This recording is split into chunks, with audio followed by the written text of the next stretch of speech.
বন্ধুরা দেখুন বাচ্চা দুটি কি সুন্দর মুসম্বি নিয়ে একটা রেসিপি তৈরি করছে। তাহলে লক্ষ্য করুন কী করে রেসিপিটা তৈরি করছে। লেবুগুলোকে সুন্দর ব্লেডের সাহায্যে লেবুর খোসাগুলোকে কেটে নিচ্ছে।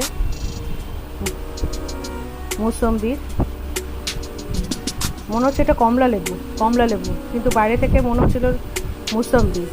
সেটাকে ভালো করে প্রেস করে নিচ্ছে, বরফ নিয়ে নিচ্ছে। এবার সেই কমলা লেবুর রসটাকে ছাঁকনির সাহায্যে সেঁকে তার মধ্যে দিয়ে দিল চাট মশলা, মিন্ট, চিনি আর একটা সোডা দিয়ে দিচ্ছে, চকলেট দিয়ে দিল। চকলেটগুলোকে একটু ক্রাশ করে নিচ্ছে ছুরির সাহায্যে। এবার সেই চকলেটগুলো ওর মধ্যে দিয়ে দিল, গার্নিশিংয়ের জন্য কমলা লেবু দিয়ে দিল। রেডি হয়ে গেল। বাহ, লাভলি, ডিলিশিয়াস, গ্রেট।